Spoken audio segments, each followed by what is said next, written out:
Hello दोस्तों, आप सभी का बहुत बहुत स्वागत है शिवम लश्करी हॉरर चैनल पर। और आज मैं लेकर आ गया हूँ आप लोगों के लिए एक ट्रक ड्राइवर के साथ बीती एक सच्ची घटना। लेकिन दोस्तों, वीडियो शुरू करने से पहले अगर आप लोग मेरे चैनल पर नए हो तो चैनल को सब्सक्राइब कर लीजिए और साथ ही बेल आइकन भी ऑल पे कर लीजिए। इससे क्या होता है कि जैसे मैं कोई न्यू वीडियो बनाऊंगा दोस्तों तो सबसे पहले आपके पास पहुँचेगी।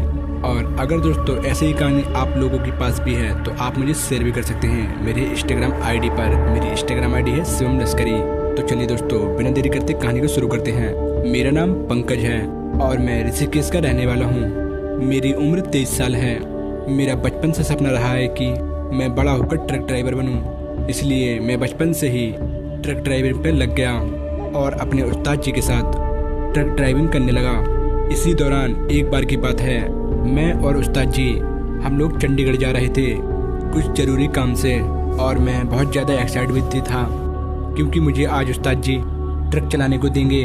वैसे तो मैंने पहले बहुत ट्रक चलाए हैं लेकिन माल लोड ट्रक नहीं चलाए, और वो भी हाईवे पर, जिसके लिए मुझे रात होने का वेट करना होगा क्योंकि रात के वक्त ट्रैफिक ना के बराबर होती है। और फिर हम लोग शाम के वक्त ही चंडीगढ़ के लिए निकल गए। अब उस्ताद जी को ट्रक चलाते चलाते तकरीबन 2 से 3 घंटा हो चुका था। अब रात के 8 बज जाते हैं और उस्ताद जी ने एक ढाबे के पास अपना ट्रक रोका और फिर हम लोगों ने वहाँ पर खाना पीना खाया। खाना पीना खाने के बाद मैंने उस्ताद से कहा कि उस्ताद जी यहाँ से अब मैं ड्राइव करूँगा। तो मेरी इस बात पे उस्ताद जी ने कहा अभी नहीं। मुझे ये बात थोड़ी सी बुरी लगी और मैं नाराज़ हो गया और मैं ट्रक पर जाकर चुपचाप बैठ गया। और मैं अब उस्ताद जी की तरफ देख भी नहीं रहा था, मैं चुपचाप खामोश बैठा हुआ था। और इस बात का अंदाज़ा मेरे उस्ताद जी को भी हो गया था कि मैं अपने उस्ताद जी से नाराज़ हूँ। ट्रक अपनी गति से बहुत तेज चल रहा था। फिर इसी दौरान उस्ताद जी ने मुझसे कहा कि आगे मोड़ है और मोड़ पर तुम बाहर मत देखना। मैं गुस्से में बैठा हुआ था, मैंने उस्ताद जी की बात पर ध्यान नहीं दिया और वो मोड़ आ गई और मैंने बाहर देख लिया। मैंने उस मोड़ पर देखा कि 2 व्यक्ति खड़े हुए हैं जिनका सिर नहीं है, बस धड़ भर है, और उनका सिर एक बहुत बड़े बरगद के पेड़ से लटका हुआ है। ये नज़ारा मैंने देखा, मेरा दिल दहल गया। और फिर मैंने उस्ताद जी से कहा कि उस्ताद वो देखो वो क्या है। और फिर इसी दौरान मेरी आँख में कुछ चला जाता है और मैं अपनी आंखें मसलने लगता हूँ। और फिर मैंने जब अपनी आंखें खोली तो मैंने देखा कि उस्ताद जी ट्रक पर नहीं हैं, बल्कि मैं ड्राइविंग सीट पर बैठा हूँ, मैं ट्रक चला रहा हूँ। ट्रक अपने आप ही फुल स्पीड में दौड़ा जा रहा था। मैं लगातार ट्रक रोकने की कोशिश किया जा रहा था लेकिन ट्रक तो रुकने का नाम ही नहीं ले रहा था। और तभी ट्रक हाईवे से उतरकर नीचे रेलवे ट्रैक की तरफ मुड़ गई और फिर रेलवे ट्रैक के बीचों बीच जाकर खड़ी हो गई।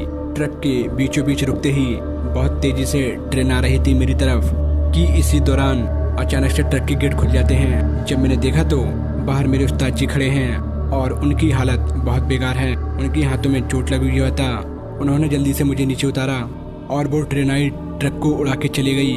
ट्रक के चीथड़े चीथड़े हो चुके थे। मेरे उस्ताद जी वहीं पर नीचे बैठ गए और मैं भी काफ़ी डरा हुआ था।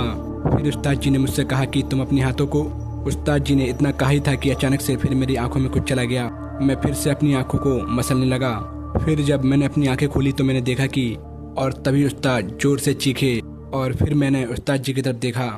थोड़ी देर पहले हम लोग जहाँ पर बैठे थे मैंने वहाँ पर देखा तो ना वहाँ पर उस्ताद जी थे ना मैं था, हम लोग कहीं और थे।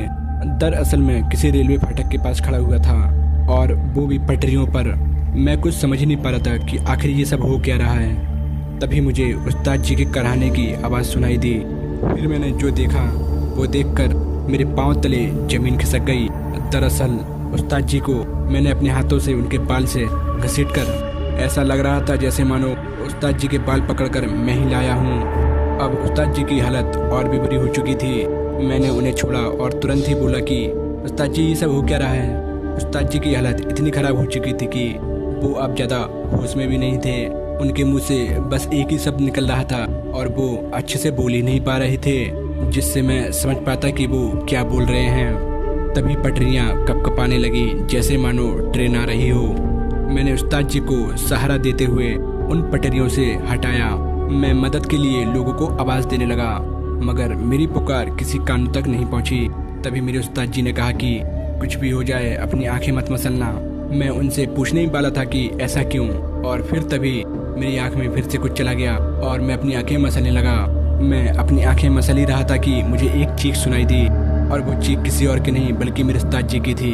लिहाजन मैंने जब सामने देखा तो मैं किसी का ट्रक चला रहा था और मेरे ट्रक के नीचे उस्ताद जी पड़े हुए थे। उस्ताद जी इस बार बिल्कुल भी हिलडुल नहीं रहे थे और नीचे खून ही खून पड़ा हुआ था।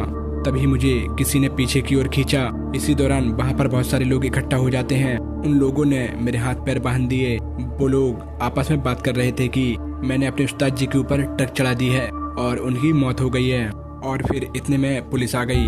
पुलिस ने मुझे कत्ल के आरोप में गिरफ्तार कर लिया।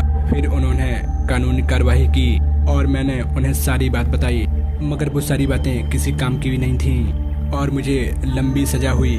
बाद में पता चला कि उस हाईवे पर बहुत पहले 2 लोगों को आत्महत्या करने पर मजबूर किया गया था, जिसकी वजह से उनकी आत्मा जिन भी लोगों को दिख जाती है तो उनकी आत्माएं भी उनके साथ वैसे ही व्यवहार करती हैं जैसे कि उनके साथ हुआ था। तो दोस्तों बस आज की कहानी समाप्त होती है। आशा करता हूँ आपको ये मेरी कहानी पसंद आई होगी और अगर पसंद आई हो तो वीडियो को एक लाइक कर दें और साथ ही चैनल को सब्सक्राइब कर लें और सब्सक्राइब करते समय याद रहे कि बेल आइकन ऑल पे कर लें। इससे क्या होता है कि जैसे मैं कोई न्यू वीडियो बनाऊंगा दोस्तों तो सबसे पहले आपके पास पहुंचेगी। तो दोस्तों मिलते हैं आपको ऐसी अगली वीडियो में, तब तक के लिए बाय।